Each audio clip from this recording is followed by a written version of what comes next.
Estamos na era da comunicação e nunca vi tanta gente sozinha. As palavras não são minhas, são da terapeuta Margarida Vitéz, especialista em mediação familiar de conflitos, aconselhamento conjugal, que acaba de lançar o livro Verdades, Mentiras e Porquês, que contém não uma, nem duas, nem três, mas 500 perguntas e outras tantas respostas sobre a vida. Margarida, bem-vinda à RDP Internacional, ao programa Germano Campos Entrevista. De que vida estamos a falar? Muito obrigada, Muito obrigado, pelo convite para estar aqui hoje.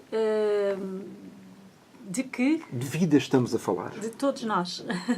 Estamos a falar da vida de todos nós e das perguntas que todos nós nos colocamos diariamente, quer ao nível existencial, por exemplo, porque é que eu não sou feliz ou porque é que eu não sorrio mais, como ao nível das relações amorosas, familiares, das segundas relações.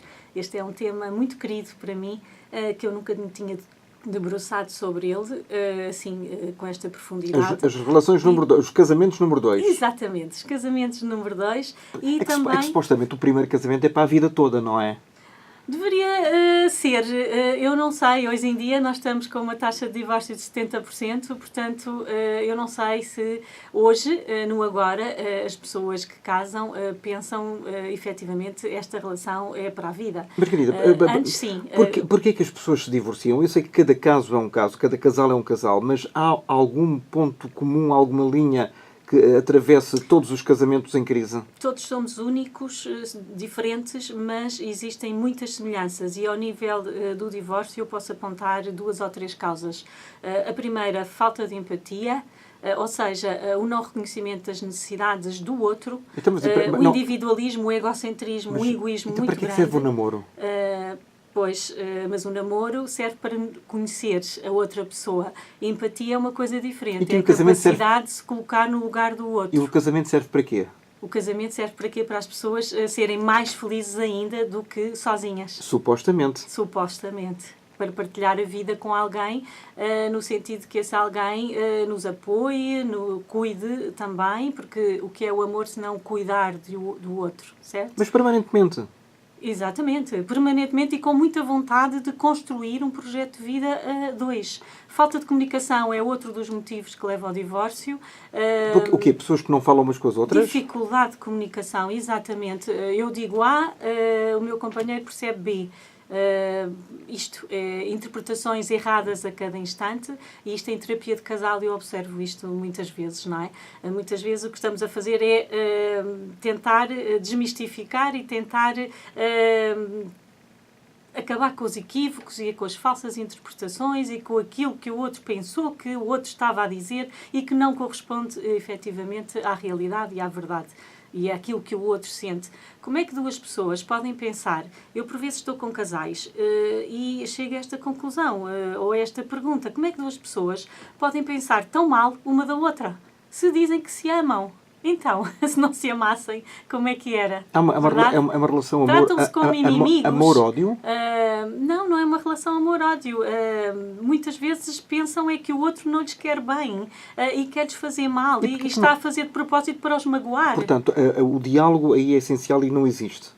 O diálogo é essencial e não existe. E depois é o investimento na relação. Hoje em dia as pessoas andam numa correria tão grande que é muito difícil investirem nas suas relações. Ou seja, namorar, surpreenderem-se, estarem a 2. Eu costumo dizer aos casais que acompanho, pelo menos 20 minutos por dia, deem as mãos, olhem-se olhos nos olhos, encontrem-se. Porque o desencontro é uma constante nas relações de hoje em dia. As contrariedades são inerentes à vida de qualquer ser humano e, sobretudo, num casal. Fazem parte da vida. Desistem à primeira, às vezes? Muitas vezes, sim. O primeiro embate. Especialmente os casais mais jovens. O primeiro obstáculo. Sim. São aqueles que se divorciam ao fim de 7, 8 meses, não é? Exatamente. Ou 1 ano, ou menos tempo ainda. Ou aqueles que começam a namorar e, passado uma semana, provavelmente idealizaram demais quer o outro, quer a relação, e começam a ver coisas que não conseguem aceitar, que não gostam, e então desaparecem. não aparecem mais. E depois tenho muitas pessoas que me dizem, mas porquê é que ele desapareceu? Ou ela, neste caso. Porque efetivamente ou não estava preparada para um compromisso, ou porque teve receio, ou porque não gostou daquilo que viu. A aceitação é cada vez mais difícil, a aceitação das diferenças. Margarida, aí não se chama uma coisa de que é a cedência. Eu tenho que ceder um bocadinho esperando que o outro também faça o mesmo. Sim, sem cedências, sem dúvida. É um compromisso, é um acordo, não é? Sim, cedências mais aceitação de que o outro não é perfeito, de que as relações não são perfeitas. As pessoas, muitas vezes incentivadas pelos órgãos de comunicação social, cinemas, peças de teatro, livros, telenovelas, séries de idealizam tanto o amor e as relações, mas na realidade não é nada disso que se passa, não é? O amor é uma coisa bem diferente, é uma construção a dois, feita com muita vontade todos os dias. Há uma coisa que aliás, é um nome de um programa do Júlio Machado de Vaz, o amor é... O amor é... Resposta, depois tem reticências, o amor é qualquer coisa, o amor é tudo. Na sua opinião, Margarida, o que é o amor? Olha, o amor é exatamente isso, o amor é tudo. E hoje em dia as pessoas não têm a consciência de que a qualidade das relações delas influencia toda a sua vida. As escolhas que fazem das pessoas para ter na sua vida, quer os companheiros, quer até mesmo os amigos, influenciam a sua vida no dia a dia. Ou seja, essa consciência por vezes é difícil de ter. O amor não é cor-de-rosa todo o tempo, nem colorido, nem das cores do arco-íris. Não, há cinzento e há claro, negro. Há todas as cores. E há, muitas vezes, obstáculos e barreiras que é preciso dar a mão e superar os dois com vontade, com acreditar, sobretudo, naquela relação. Lá está. Muitos de casais que eu acompanho começam o primeiro dia da sua relação a pensar, eu acho que isto não vai dar nada. Como é que uma relação... É o primeiro passo para... Como é que uma relação pode durar? Isto é amor? Pensar que, afinal de contas, o outro não é tão perfeito quanto eu imaginava, quanto eu idealizava, e esta relação não vai dar nada? Nós não brincamos muitas vezes nos casamentos dos nossos amigos. Isto jura proteger na saúde e na doença, etc. Ok, tudo bem, então, mas conhecendo como te conheço, vais ver, não é? Pois. As pessoas brincam, mas no fundo estão a dizer a verdade. Estão, e nesta sociedade que vivemos de descartabilidade, já não se repara nada hoje em dia. Substitui-se com uma rapidez imensa. Isso é como os eletrodomésticos, é a mesma coisa. E é a sociedade da eficácia, só no tempo de crise é que houve novamente a reparação dos eletrodomésticos. Exato. Mas não das pessoas, porque continua-se a pensar, ok, esta relação não dá, esta pessoa não é aquela que eu quero, vou procurar outra. E o que nós observamos é que muitas vezes vai procurar pessoas exatamente iguais, sem tentar perceber o que é que está a acontecer. Mas não há pessoas iguais. Iguais no sentido de com as mesmas problemáticas. E não com o mesmo aspecto físico? Com o mesmo aspecto físico, geralmente não é bem assim, mas com características de personalidade e experiências de vida passadas muito idênticas. Há segundos e terceiros divórcios também? Há segundos e terceiros divórcios. Eu conheço muitas pessoas, acompanhei muitos casais ao longo destes anos todos, já em terceiras relações, não é? Depois de 2 casamentos e às vezes até 3 casamentos, com filhos de vários casamentos. Portanto, lá está. Essa é uma das temáticas que eu abordo no meu livro, Verdades, Mentiras e Porquês. É exatamente essa. Muitas perguntas sobre como é que eu vou gerir as minhas relações com os meus filhos, com o meu novo namorado, quando é que eu apresento o meu novo namorado ao meu companheiro, ao meu novo companheiro.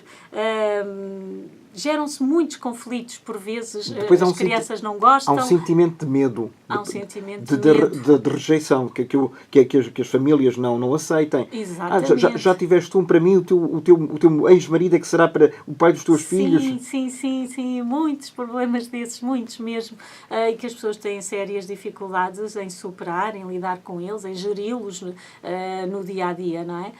Portanto, este livro vem exatamente falar sobre todas essas relações dos meus, teus e nossos, e muitas perguntas e muitas respostas, muitas histórias verídicas. Este livro está cheio de histórias. Quer partilhar uma ou duas connosco? Sim, posso partilhar. Todas elas são...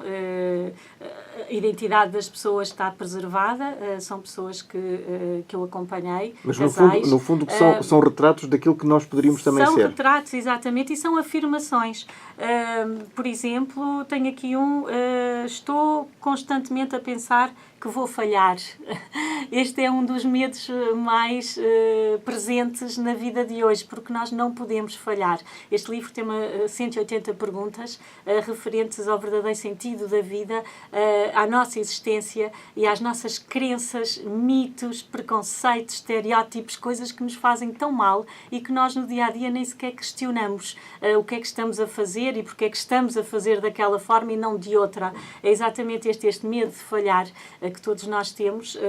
Isto é uma afirmação do Marcelo, é uma frase que eu ouvi muitas vezes durante toda a minha vida: eu não posso falhar. Mas falhar no sentido... A que nível? Pessoal, relativamente aos outros, qualquer coisa que esteja a fazer tem que ser perfeita. Todos idealizamos demasiado e parece que cada vez mais esta sociedade do consumo alimenta exatamente isto, E temos medo, falhar nas relações. E temos medo do julgamento dos outros? Temos muito medo. Isso também depende muito se nos validamos a nós próprios, por nós próprios, se aquilo que pensamos é mais importante ou se aquilo que os outros pensam e dizem é mais importante para nós. Isso tem tudo a ver com a nossa própria aceitação. Autoestima? Com autoestima, com aceitarmos quem somos, com todas as imperfeições, fragilidades, vulnerabilidades. Isto é tão difícil hoje em dia, não é? Na nossa sociedade, nós não podemos errar.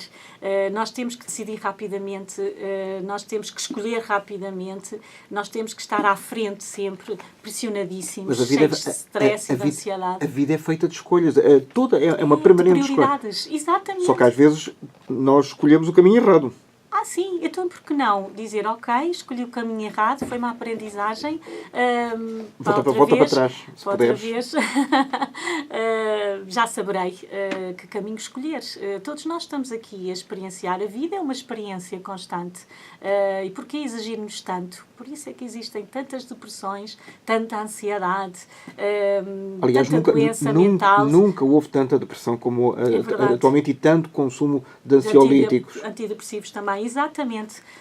Porque as pessoas querem corresponder constantemente a todas estas exigências. É no trabalho, é nas relações, são os amigos também, é a família que também exige, não é? Portanto, estamos todos constantemente em pressão. E uma palavra maldita... O meu livro fala sobre tudo isso. E uma palavra maldita, não é maldita no sentido de ser maldita mesmo, mas de mal interpretada no momento errado. É verdade, é verdade. As palavras ferem também.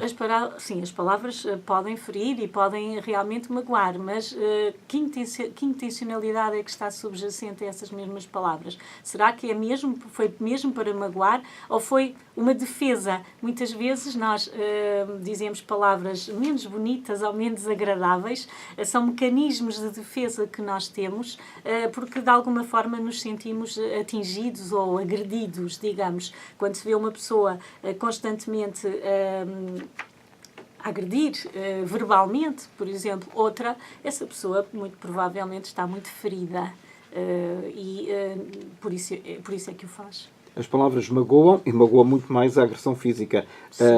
Hoje em dia fala-se muito da violência doméstica, cada vez mais. Infelizmente, nós ainda não chegamos a meio do ano e já não sei quantas mulheres perderam a vida. É verdade, é verdade. O ano passado só cerca de 40. Parece-me a mim que o número foi este, cerca de 40 mulheres perderam a vida. A violência doméstica parece-me que está cada vez mais a aumentar. Enraizada, parece, em determinados segmentos da sociedade. Exatamente, e é completamente transversal. Margarida, vou-lhe perguntar diretamente, algumas das senhoras que perderam a vida passaram eventualmente pela sua consulta ou não? Não. Não parece, que eu tenha conhecimento, não. Deveriam ter feito? Deveriam ter pedido ajuda muito mais precocemente, ou seja, perante os primeiros sinais de agressividade, quer seja psicológica, quer seja física, aliás, quer começa seja no namoro. Verbal. Começa no namoro. Hoje em dia os jovens estão com índices de violência no seu namoro inacreditáveis. Estamos a falar de 16, 17 anos. Exatamente. que relações vão estes jovens ter no futuro. Isso é extremamente preocupante. E o que é que se faz nesse sentido no nosso país, não é? Faz-se algo, mas a APAV é incansável, não é? A Associação Portuguesa de Apoio à Vítima. Exatamente, pouquíssimos recursos. Existem outras associações, mas... meu Deus, temos que todos unir-nos e fazermos alguma coisa neste sentido, porque eu não sei onde é que vamos parar. Isto é uma escalada, não é? É uma escalada, exatamente. A sociedade cada vez está mais violenta, não é? E também... repare, os jovens hoje em dia veem imensa violência na televisão, nos filmes, os próprios jogos, não é? São altamente violentos. Por falar em jogos, um assunto que está na ordem do dia, o jogo da baleia azul. O jogo da baleia azul, para quem ainda não deteve o pensamento neste perigosíssimo fenómeno social que vem da internet, são jovens que são levados a cumprir várias etapas num jogo por alguém que os induz a automutilarem-se e, em última instância, a suicidarem-se. Como é possível? Isto é uma loucura autêntica. Os próprios responsáveis da Microsoft e do Facebook já contrataram milhares de pessoas para pararem isto de uma vez por todas. Porque, no fundo, isto é manipulação, não é? Manipula os jovens, tenta controlar o mais possível a mente dos jovens, a nível psicológico, e fazer com que eles cumpram as instruções que lhes dá, não é? Sob controle, sobre domínio e sob controle. De poder. E neste sentido, muitos jovens, eventualmente, com uma baixa autoestima, com autoconfiança fragilizada, eventualmente com ausência de acompanhamento também dos pais, e neste sentido eu quero pedir aos pais que estejam atentos relativamente a estas realidades virtuais, não é? Porque não é só este jogo, são muitos jogos. Virtual? Pois, mas que quanto não é basta, virtual, mas quanto basta. que acaba por não ser, não é? Em Portugal, Margarida, na altura em que estamos a registrar esta conversa, não houve nenhum caso fatal, mas já houve 3 registros. Exatamente, mutilações, não é? Sim, de raparigas. De raparigas que foram parar ao hospital. Exatamente. Portanto, os pais têm mesmo que estar muito atentos relativamente a tudo o que se passa, conversarem com os seus filhos todos os dias, e não é só perguntarem sobre a escola correu bem ou os trabalhos de casa estão ou não por fazer, é muito mais, porque os afetos constroem-se no dia-a-dia, a relação de confiança. Mas, por outro lado, os miúdos, os adolescentes, são muito fechados entre si. Eles não querem exteriorizar as suas próprias preocupações, porque têm vergonha. Sim, por vezes isso acontece, mas desde que este trabalho seja feito desde pequeninos, isso não acontece. Eles têm que saber que uma relação de confiança. Exatamente, uma relação de confiança constrói-se desde pequeninos, e de afetos também. Eles têm que saber que os pais são as pessoas que mais os amam e que melhor lhes querem. Por vezes, na fase da adolescência, eles não compreendem muito bem isto. Um pouco mais tarde a chamada idade do armário, não é? Sim, mas sobretudo os pais estarem atentos àquilo que se passa na vida dos seus filhos e tentarem conversar. Desliguem as televisões, desliguem os telemóveis durante as horas da refeição, por exemplo.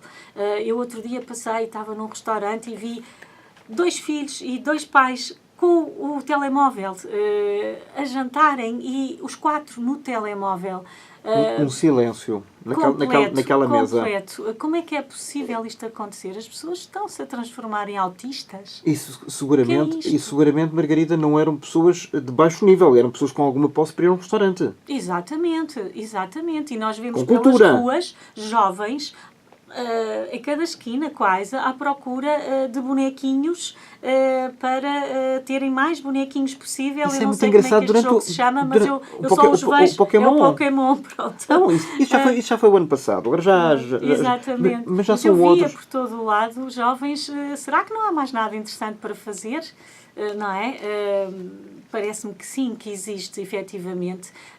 Porque é que não saem em família, andam de bicicleta, por exemplo, conversam, visitem museus, sei lá, tanta coisa, vão a espetáculos, tanta coisa tão interessante para se fazer.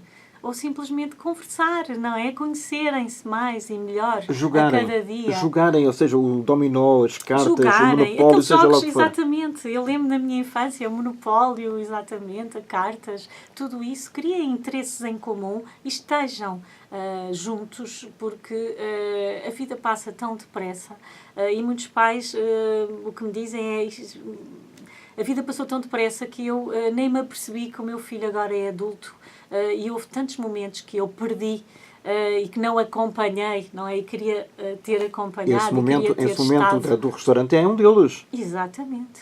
Eu fiquei chocada e deu-me vontade mesmo de tirar-me uma fotografia. Não se pode Claro. tirar uma fotografia, mas fazer uma reportagem sobre aquilo para alertar as consciências de todas as famílias. Não teve o impulso de ir lá falar com os pais e perguntar... Não, isso não. Mas vontade não lhe faltou, não é? Vontade não me faltou. Que pena, que perda, não é? De tempo. Será que aquilo era realmente o mais importante que poderiam estar a fazer naquele momento? Há não pessoas parece... pior, eu acho que é tão mau, ou mais grave do que isso, são pessoas dentro da mesma mesa que enviam mensagens umas às outras. Dentro da mesma casa Dentro também. da mesma casa. E dentro da mesma casa. Um Em está vez num de quarto, outro está na sala. Exatamente, em vez de estarem presencialmente, não é? Enviam-se mensagens dentro da mesma casa. O que é que vai acontecer no futuro? Vamos deixar de falar, de conversar uns com os outros e vamos passar todos a falar através do telemóvel ou de outros meios, da internet. Nós somos seres humanos, não é? Acha que está na Estamos a transformar-nos em seres virtuais. Exatamente. Há uma desumanização, efetivamente, cada vez maior das relações? Olha, eu parece-me que existe cada vez mais egoísmo, fomentado também por esta sociedade toda de consumo imediato, não é? As pessoas estão muito centradas nelas próprias. O direito à felicidade, parece-me a mim que todas as pessoas sentem que têm esse direito, mas algumas optam por caminhos mais enviesados para atingir essa mesma felicidade. E não se apercebem que a felicidade não está lá à frente, nem com bens de consumo, nem a passear nos centros comerciais, nem com poder, nem com imagem, nem aparecendo nas revistas de cor-de-rosa, nem nada disto, nem sucesso, nem estar nas televisões, em programas recreativos ou reality shows, nada disso. A felicidade nem passa por aí, a felicidade está no aqui e no agora. Está nos pequeninos pormenores da nossa vida, que fazem toda tão a diferença, gratificantes, não é? Que fazem toda a diferença, e é por esses pormenores que tem que se sentir grato, porque nós não precisamos de muita coisa para nos sentirmos felizes. Aliás, basta o quê?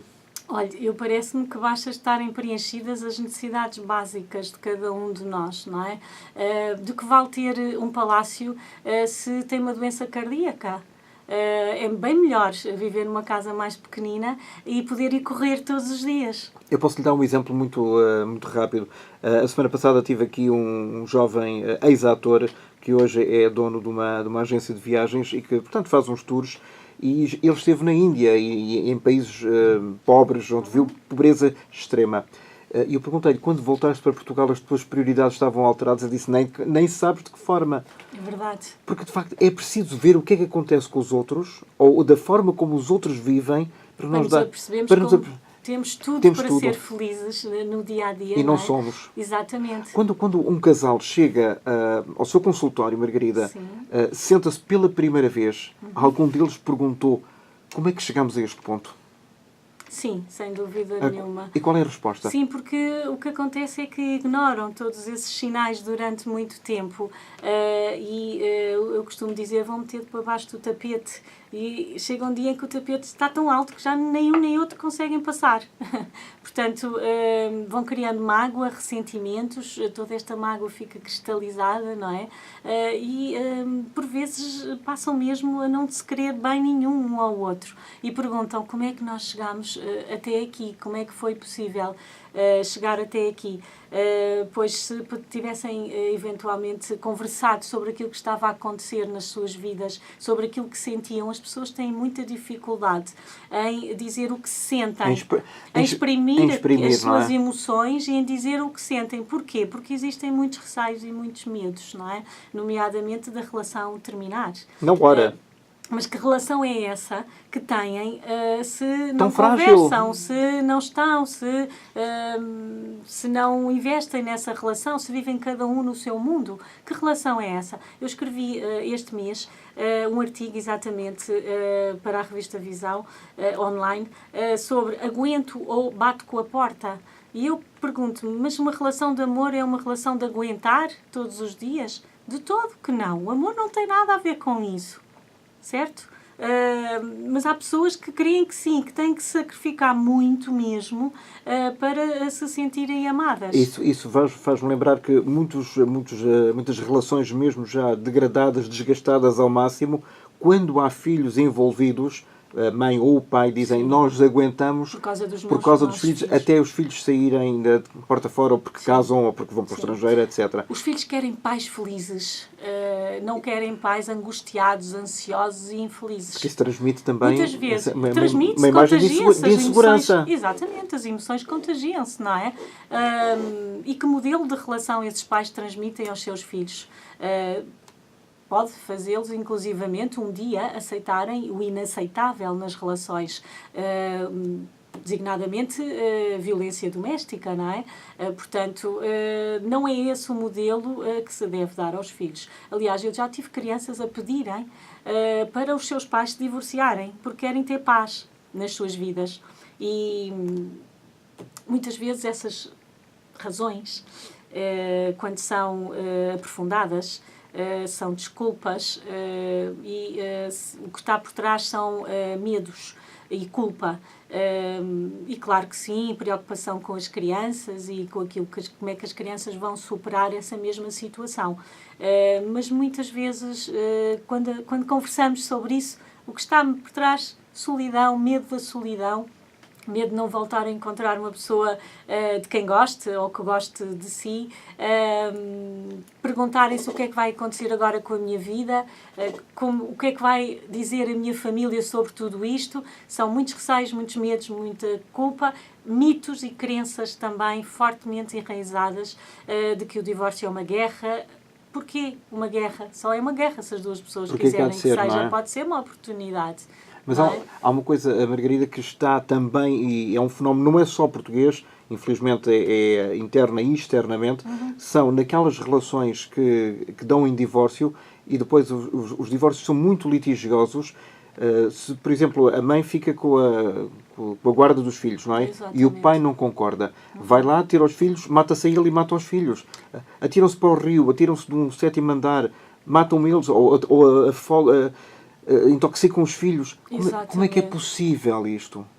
É possível e o facto é que acontecem essas situações. E cada vez mais. E cada vez mais, não é? A que sinais é que devemos estar atentos para evitar esses atos extremos e bárbaros? Exatamente. Muitas vezes prende-se com sérios transtornos de personalidade dessas mesmas pessoas, falta de controle nas suas emoções, um descontrole emocional que não surge de repente, não é? Estamos a falar também do síndrome de alienação parental, em que muitas vezes uma das partes instiga a outra e não deixa ver os filhos, por exemplo, não o deixa estar com os seus filhos. Existem imensas situações ao redor desta mesma problemática, mas existem sinais que são dados previamente. Descontrole emocional é um deles, não é? Constante, repetido, violência psicológica, verbal, inferiorização, desvalorização. Existe um conjunto de sinais que muitas vezes as pessoas negam, entram em negação e é difícil aceitarem essa mesma realidade que o pai ou a mãe dos seus filhos têm este tipo de comportamento, de atitudes. Os familiares e os amigos têm uma palavra a dizer? Sem dúvida nenhuma, que se tomarem conhecimento destas mesmas situações, claro que sim, claro que... Mas o que acontece é que a pessoa pessoa envolvida naquela relação, o que me dizem muitas vezes é eu não faço nada porque eu gosto dele. E eu costumo perguntar... Quanto mais baixo, mais, como é que se consegue... quanto mais bates, mais gosto de ti? Exatamente. Isso ainda é verdadeiro? Isso ainda é verdadeiro. Existem muitas situações destas em que a pessoa não consegue. Mas isso é masoquismo. É masoquismo, pode ser, eventualmente. Há uma dependência financeira, sim, emocional. Uma autoestima também, dependência emocional, sobretudo, porque hoje em dia as mulheres, desde que deram entrada no mercado de trabalho, há uns anos a esta parte, ganham tanto, ou quase tanto, quanto os homens. Não são questões financeiras já, são questões emocionais e de dependência emocional, de não conseguirem sair daquela relação e de pensarem efetivamente que precisam daquela pessoa. Não podemos falar só de mulheres, temos que falar também de homens, porque também há muitos homens nesta situação, de que pensarem que precisam daquela pessoa e que não conseguem viver as suas vidas sem aquela pessoa. E estas pessoas precisam de ser acompanhadas a nível psicológico para conseguirem sair dessas relações e perceberem efetivamente porque é que lá estiveram tanto tempo. E muitas vezes a razão é uma baixa autoestima, autoconfiança muito fragilizada também.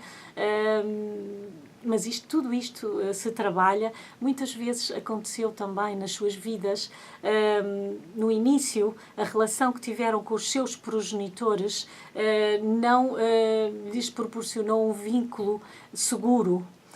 E o que é que acontece? As relações amorosas que vão tendo ao longo da vida também vai acontecendo exatamente a mesma coisa. Tem como modelos os pais? Exatamente. Ou seja, desculpa, Margarida, se um filho vir o pai bater na mulher, é mais propenso a que isso aconteça também na sua vida? Pode vir a acontecer, mas o que eu me estava a referir era exatamente à relação que estabeleceu com a sua mãe ou com o seu pai. Se foi ou não foi um vínculo seguro ou foi um vínculo inseguro e desorganizado, ou seja, se teve afeto, se teve atenção, se a mãe esteve lá para o valorizar, para o estimular a ser cada vez melhor, não é? Para crescer a nível afetivo e emocional ou não.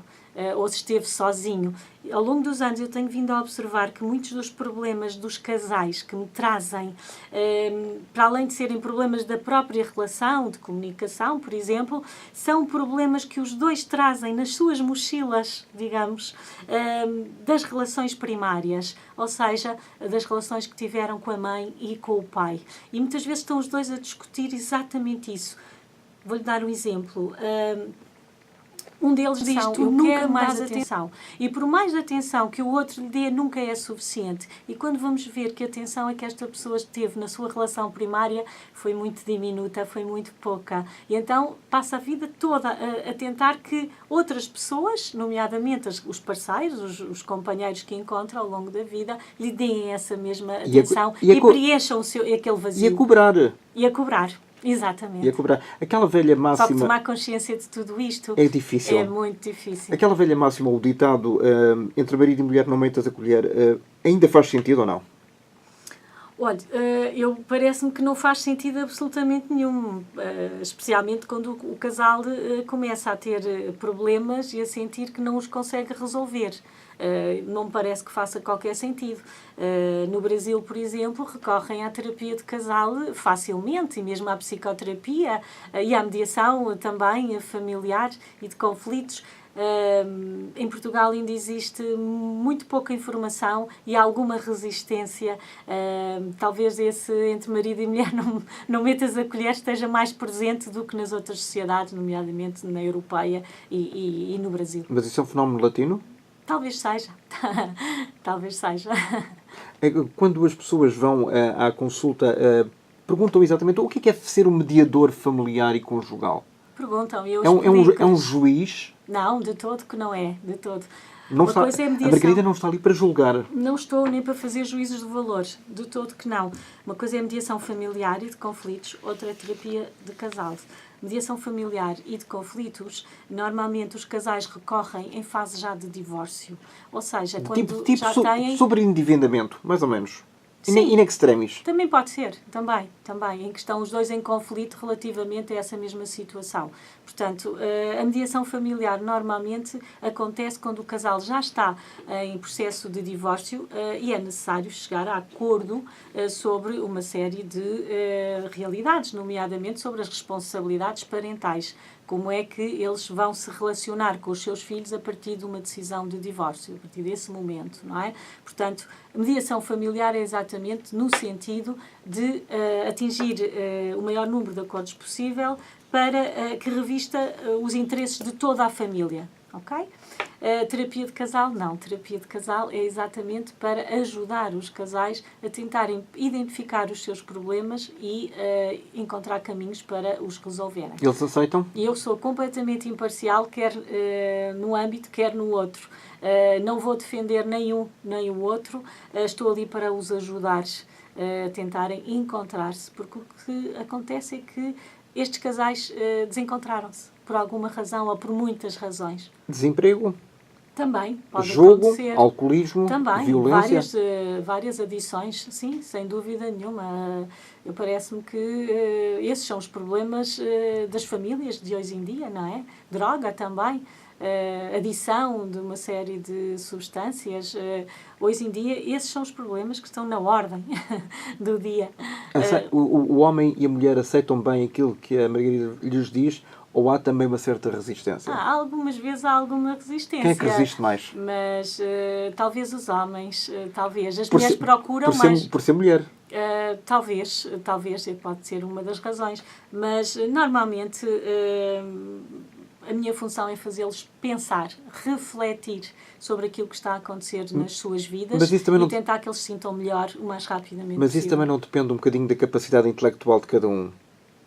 Porque há uns que não têm... da vontade de daquela relação resultar efetivamente e do descentralizar, ou seja, de sair dele próprio, não é? E tentar perceber o que é que o outro está a sentir, o que é que o outro pensa, porque é que isto me irrita tanto, porque é que eu quero que ele seja o meu clone, porque é que eu quero que ele faça como eu faço. As pessoas são todas diferentes. A aceitação das diferenças hoje em dia é o principal problema dos casais também. E muitas vezes instigada, lá está, por estes livros cor-de-rosa e pelos filmes que demonstram que é sempre possível encontrar essa pessoa idealizada. Muitas vezes essa imagem vem também desde a infância, não é? E as pessoas tentam encaixar no puzzle as pessoas que vão conhecendo ao longo da vida e depois não conseguem encaixar e pensam, não, ele deve estar na outra esquina a seguir. Portanto, eu vou encontrá-lo um pouco mais à frente. E às vezes passam uma vida inteira nisto. E não percebem que não existem pessoas perfeitas nem idealizadas e que é melhor começarem a perceber isso o mais depressa possível e a aceitá-lo. E o que é que o homem... Não vai encontrar nenhuma pessoa que goste tudo nela. Isto é utópico. Não é possível. Isto não é possível. Essa pessoa vai sempre ter coisas que não vai gostar. Agora tem que perceber, peço desculpa, tem que perceber se as coisas que não gostam lhe é muito difícil aceitar isso, se eventualmente vai colidir com os seus valores, com os seus princípios, com a sua forma de estar, se vai deixar de ser quem é para aceitar aquela pessoa na sua vida. E se isto acontece, então é melhor pensar realmente e muito bem se quer ou não escolher essa pessoa para ter na sua vida. Quer amigos, para continuar a ter. Quer namorados, não é?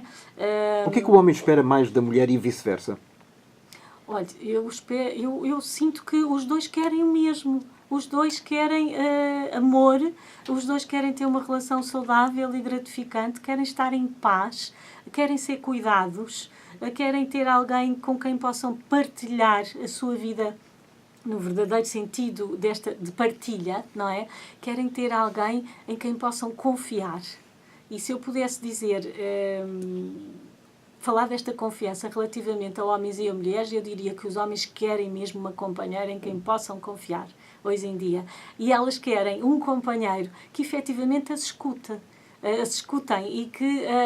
e que lhes deem a atenção e que as surpreendam, que namorem, que continuem, que a relação não termine passado 3 meses ou 4, não é? E aquela fase de namoro, de descoberta, de conhecimento, de encantamento, não termine, mas que continue ao longo da vida. são os casais que ficam muito tempo juntos e que têm casamentos de 20, 30, 40 anos. Qual é o segredo? O segredo é este. É não idealizar o outro, tentar perceber efetivamente se aceita o outro tal como é, com as coisas que gosta e com as coisas que gosta menos. E ceder, não é? E cedências, exatamente, bondade, generosidade, tolerância, compreensão. Isto são palavras que hoje em dia nesta sociedade é tão difícil, não é? encaixar. Margarida, estamos quase a terminar este nosso muito agradável, muito útil discurso e efetivamente reflexão sobre este livro, As Verdades, Mentiras e Porquês. 500 perguntas e 500 respostas. Há alguma que seja mais frequentemente feita no seu consultório? Sim, muitas vezes perguntam: divorcio-me ou não me divorcio? Separo-me ou não me separo? Mas isso é uma grande responsabilidade. Pois não sou eu que vou dar esta resposta, é a pessoa que vai encontrar a resposta para a situação, a experiência que está a viver. Eu apenas a posso ajudar a refletir sobre essa decisão. Mas aconselha ao divórcio, à separação ou não? Não aconselho a separarem-se nem a não se separarem. Muitas vezes os casais vêm ter comigo e dizem: já existe uma decisão de separação. E eu começo a conversar com eles e começo a perceber: existe amor, existe respeito, existe partilha ainda. Os dois ainda acreditam. Então porquê é que se querem separar? Então vamos fazer uma terapia de casal e efetivamente, se é a última alternativa, digamos, se não resultarem, então... Não é frustrante para si quando tenta investir num casal enquanto médica e não consegue? Sou mediadora familiar. Mediadora familiar. Sim. Mas também está a fazer um papel um bocadinho também de terapeuta. Sim, e não resulta. Mas penso sempre que uma separação pode ser uma oportunidade dos dois virem a ser felizes. Portanto, eu também não faço milagres, isso é uma das coisas que eu digo logo aos casais, não é? E quem sabe se aquelas pessoas não aprenderam com tudo aquilo por que passaram, e por isso é que muitas vezes é tão importante a terapia de casal, para tentarem perceber efetivamente o que é que aconteceu ao longo de todo aquele tempo que os fez afastar, que os fez muitas vezes tornarem-se estranhos. E porque é que não resultou, para aprenderem nas próximas relações saberem exatamente como agir, tendo mais conhecimento sobre si próprios. E não repetirem os mesmos erros. Há 3 linhas, 3 frases que eu gostava que a Margarida muito rapidamente comentasse. Existem tantas verdades por dizer, tantas mentiras por combater e tantos porquês por responder. É verdade. Por vezes a nossa mente parece que é a nossa inimiga. Aquilo que nós consideramos ser verdade absoluta, algumas vezes não nos faz bem nenhum. Aquilo que nós consideramos ser mentira, por vezes não é assim tão mentira quanto isso. Há que buscar, há que explorar, há que perceber se faz ou se não faz bem, se é aquilo que queremos, se é o melhor para nós ou não. Os porquês são os 500 porquês que eu coloquei neste livro. Foi um grande desafio. O livro fala exatamente sobre uma realidade muito abrangente, sobre a felicidade, mas não só sobre as relações, todas elas, inclusivamente as familiares também, os conflitos todos entre as famílias. Eu escolhi este título porque pensei que refletia exatamente o conteúdo deste livro. E escrevi-o porquê? Porque quero ver mais sorrisos pelas ruas onde passo e quero sentir que as pessoas estão mais vezes mais felizes. É este o objetivo, foi este o desafio que me coloquei a mim própria. E espero que tenha conseguido, pelo menos a quem ler este livro, que tenha conseguido transmitir exatamente essa mensagem das verdades, mentiras e porquês, 500 perguntas e respostas sobre a sua vida. Margarida Vieites, especialista em relações, o tema que nos trouxe hoje aqui à conversa na RDP Internacional. Muito obrigado, Margarida. Muito obrigada. E até à próxima, foi excelente. Foi um gosto, muito obrigada.